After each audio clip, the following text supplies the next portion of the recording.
Obviously, it's finally starting to feel like basketball weather outside. But this will be practice number 10 today, so we're obviously almost 2 weeks into it. Building off the summer, obviously having a chance, it's been probably an abnormal fall from a standpoint of how much time we were able to have together this summer with 8 weeks of preparation and then 2 weeks on the tour with New Zealand and Australia. So that definitely has put us ahead.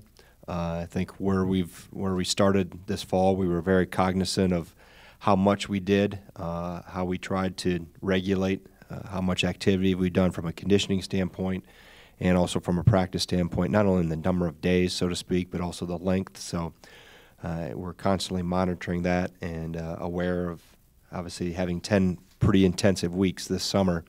Obviously, we're not going every day during the summer, but how we can use that to our advantage and make sure it doesn't become a disadvantage from the amount of time and repetition and those things that we had this summer. So happy with the way the guys are working. Obviously, it's a work in progress.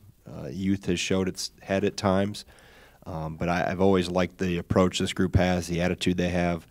They've approached every single day pretty much the same in terms of their effort and their concentration and their work ethic, like I mentioned before. So we obviously have to grow and continue to get better and develop, and they have. But I've had to, also remind myself to be patient and understand that we're dealing with a lot of new faces that are going down this road for the first time, not only with college basketball, but classes and midterms and all those things that come with it. So, but like I said, extremely happy and appreciate how much they've put into this and how they've committed themselves so far. Jeff. Yeah. Greg, what did you learn about the team, specifically the 3 freshmen from the overseas trip? Well, I think it reaffirmed what I thought I knew about Davison and King. From a standpoint, I anticipated they were going to be ready physically. I had a pretty good idea Davison was going to be mentally ready. He is not your typical freshman, physically or mentally, probably mentally more so than anything else, just what he talks about, how he sees things, his leadership ability. Kobe physically is pretty advanced. I think the one that's made the jump, if you would ask me back in June, opinions or evaluation of Nate, I would have probably said he's not going to be ready. That changed early August.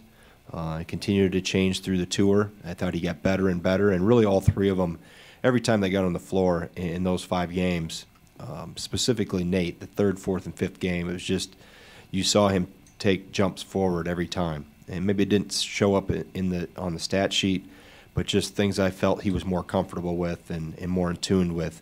The growth he had was pretty noticeable from that standpoint. So, like I said, I'm very happy with the 3, but I also, again, part of that patience thing I talked about before is I have to remind myself that they are freshmen and there are going to be some hiccups at times and there's going to be some valleys that we're going to have to go through and work through. And I think they're finding that already. I think the fall with everything that comes with it is different than the summer. And so the summer helped get them ready and give a little taste of what the fall is going to be like. And I'm talking a wide spread here of everything on campus, from classes to tests to living in a dorm to being away from home for the first time, all those things that come with that transition. So, but like I said, those 3 have been they've been fun to coach. The whole group has been really.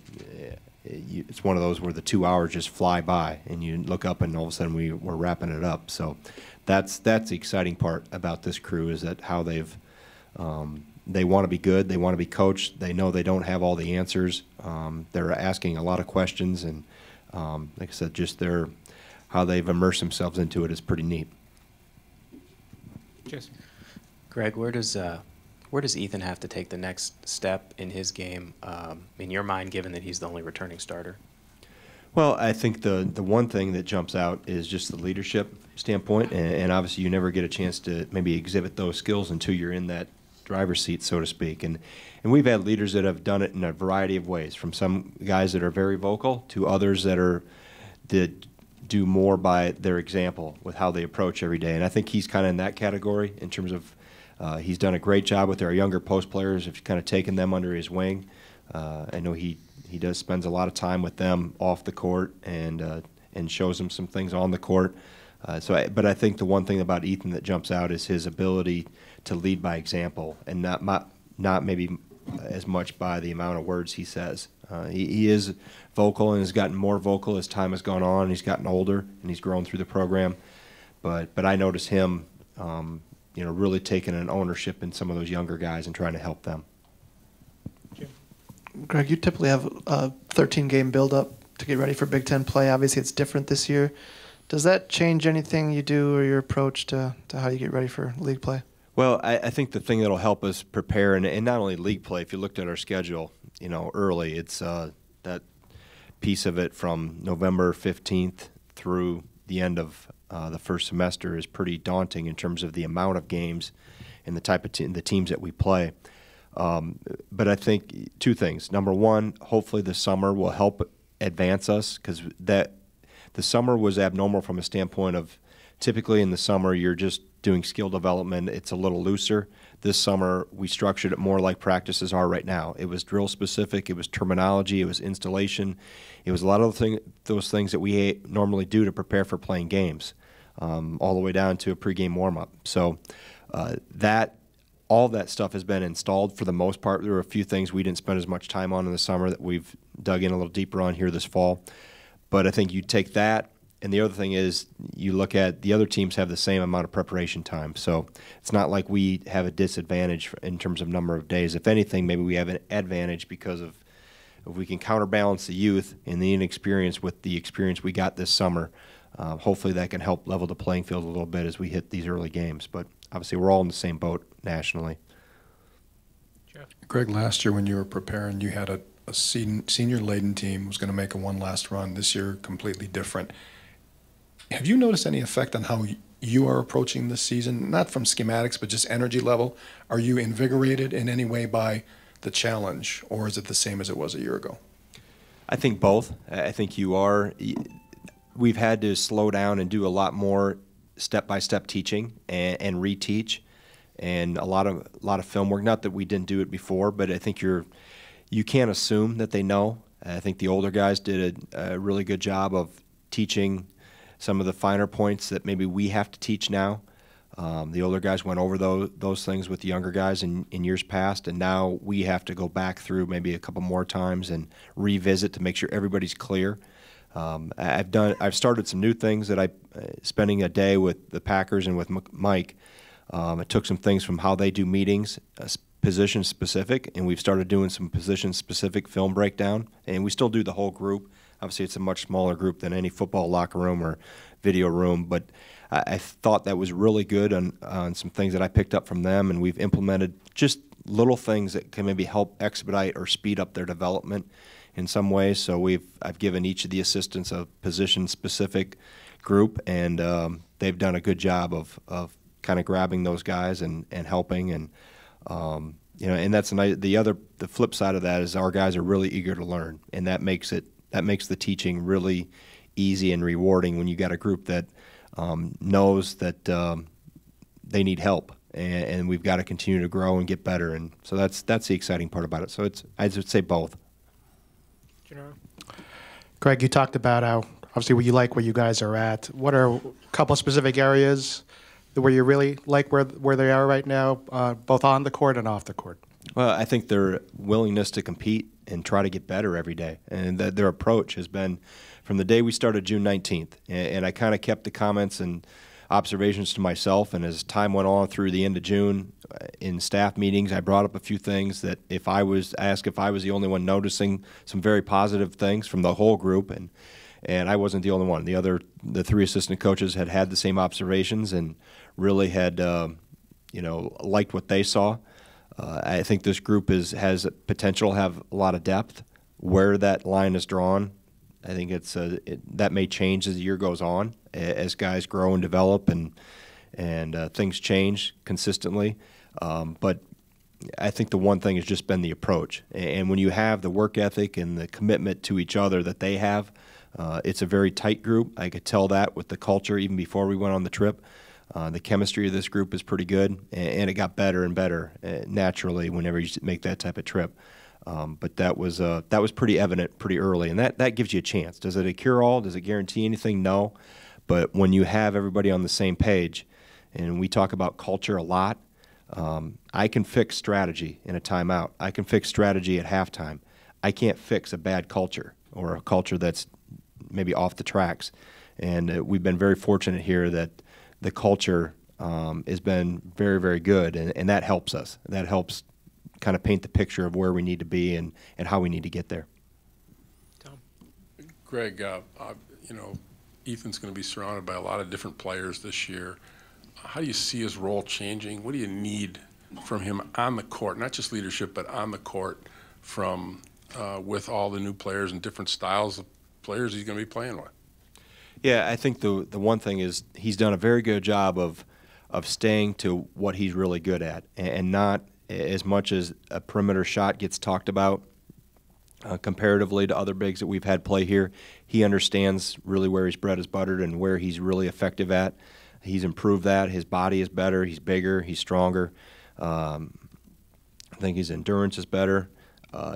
And he understands his role changes a little bit, not only from a off-the-court standpoint and a leadership standpoint, but also some things on the court. I think he's surrounded with a different group of players, obviously, that have a different skill set than he's played with in the past. So that's been fun to watch and fun to kind of see come to fruition on the trip, was that there are some guys around him that know how to put the ball in the basket, and I think that's helped take some of the pressure off him. Now we've got to be able to obviously continue to grow that, and things will change and ramp up as we get into our regular season. But I think it was really good for him to see who he was going to be playing with and what their potential was. And I think he was one of the first people to really recognize that and acknowledge that you know, we're young, but we have a chance to do some really good things. And I know he really has embraced those younger guys. Tony? Trice last year obviously got to play with Bronson and kind of his understudy there. But what are your expectations of him this season, and how has his maturation been over the summer, especially when on the overseas trip? Yeah, I think another one that has taken a leadership role and has really wanted that. He talked about that a lot towards the end of last year, of what the next year and the preparation for this year was going to take, and what his role was going to be. I think as a player, he's stronger, obviously better. Anytime you can go through and get that type of experience like he did as a freshman, it helps you not only with what's going to happen in year two, but your preparation, your mindset going into year two. He understands where his deficiencies were, and I think he's improved his shooting. He's all around improved, but the role changes. Even though he's only a sophomore, he's looked at as one of the the voices on this team, and I think his experience helped him. I've talked about that in the past with his.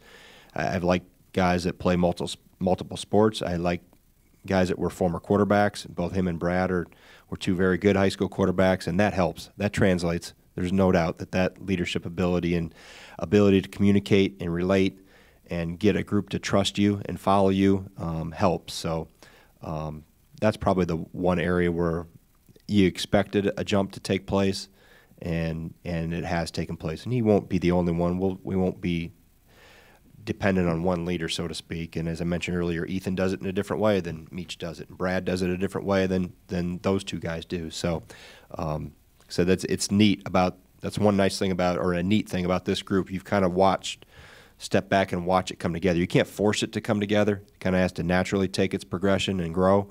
And to this point, I've been very happy with how they've grown together.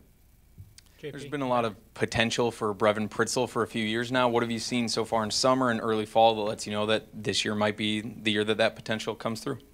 Well, he's had some very good players move on in front of him, so he understands this is his time. I think that towards the end of last year, probably middle of the Big Ten season and on, that you saw some of those things come to fruition a little bit. He started to have a better understanding of the game was way more than just scoring, and how there were other ways he could impact the game that didn't involve scoring, and he started to embrace some of those things, whether it's simply diving on the floor. I think he took his first charge ever in his life at Nebraska. So there's been more of that type of growth. And he also understands, too, I'm in year 3 here, and it's even though we have a younger, with only one senior, relatively younger roster, that guys like him that have been here if you've been here 2 or more years, you're considered an elder statesman. So he also, in his own way, has kind of grown into a role that people expect him to be consistent. And I think that's the one thing with Brevin is trying to be, now he's got to find that consistency level to play at and to perform at, and with the understanding that it doesn't always involve putting the ball in the basket. If he can, great, which he did the first game on the tour. He had 28 against Kirk's Penny's old team. But it didn't have 28 the rest of the trip. So there were other ways he had to figure out how to, once that film got out, how he could, impact the game, maybe not by always making 7 threes. You mentioned Brad Davison before. He's drawn some very early comparisons to a Josh Gosser, Zach Showalter type.